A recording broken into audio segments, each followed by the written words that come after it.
Hi, everyone, and welcome to People Potential with Amanda. Thank you for listening in today. I'm your host, Amanda Fleising, and I'll be bringing on various experts to discuss empowering individuals and organizations to achieve their full potential.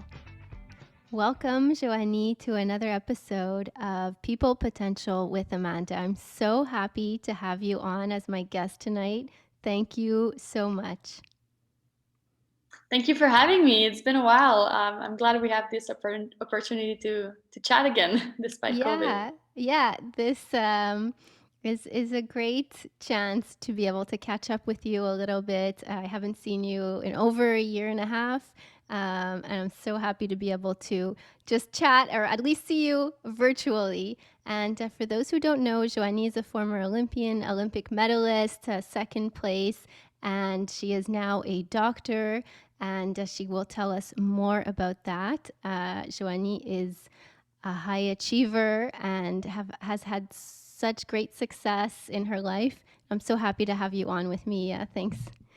So let's get started. The last episode of People Potential, I had Jocelyn Bérard on, and we were talking about succession planning.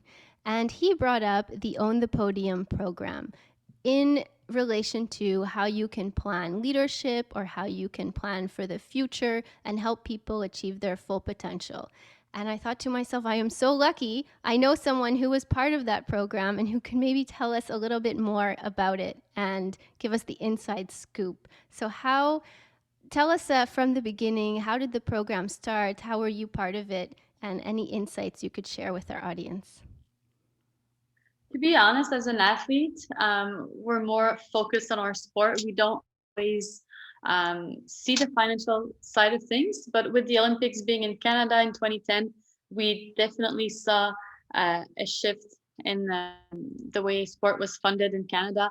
A lot of companies took interest in amateur sport, which was amazing because I didn't have to worry anymore about whether I could pay my choreographer enough, whether I could afford a dress or a specific coach, whether I could have my own sports psychologist with me.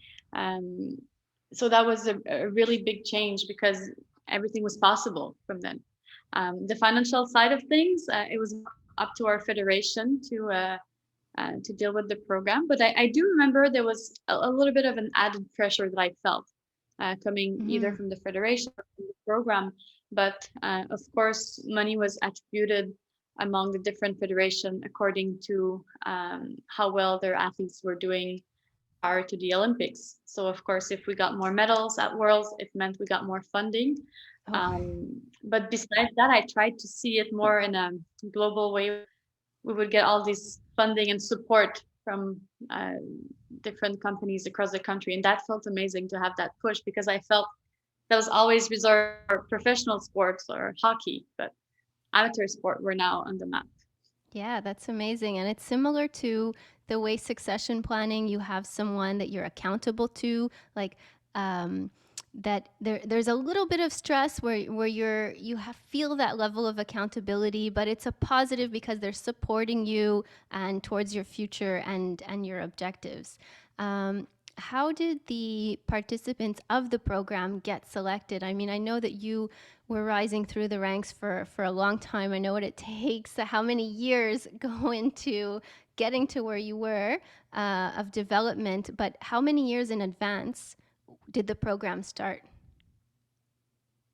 I can't tell you about the program in itself, but I remember that I was selected to receive funding years before the 2010 Olympics. So in 2006, right Okay. after the Torino Olympics, that's when things started to get really geared towards Vancouver.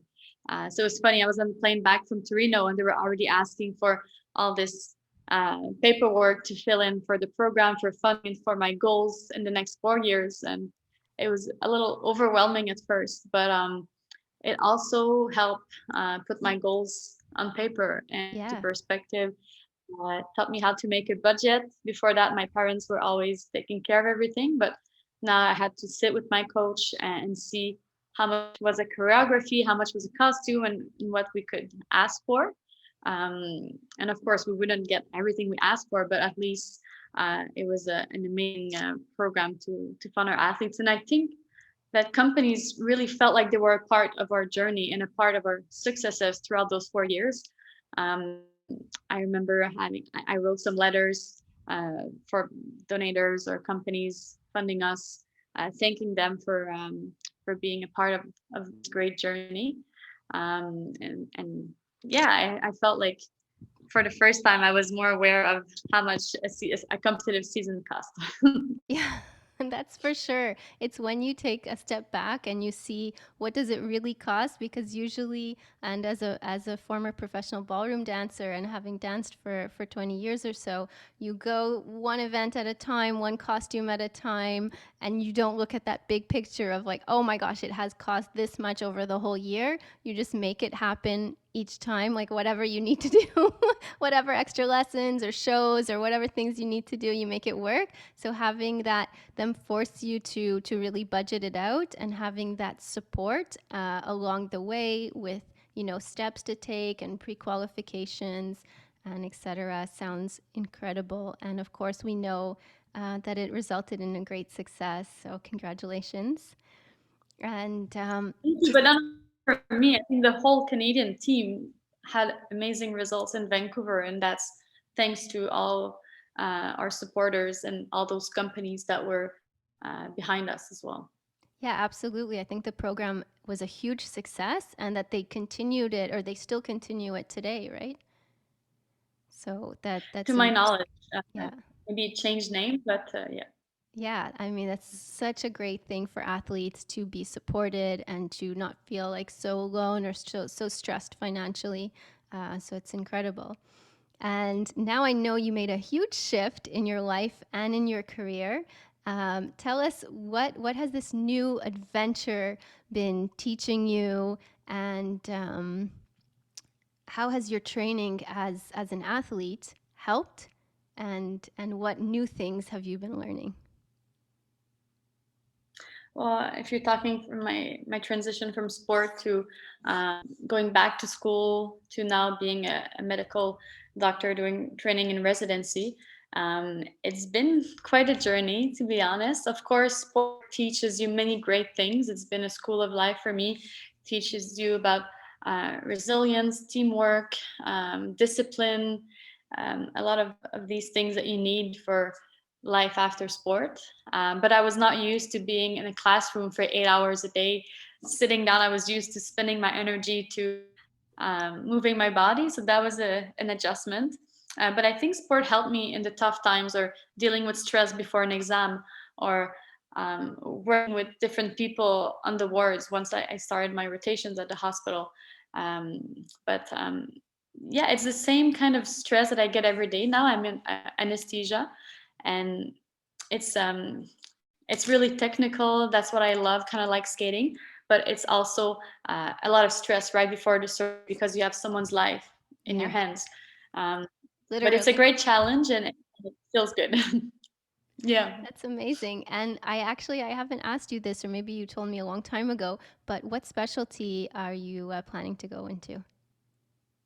I just started my residency in anesthesia, Yeah.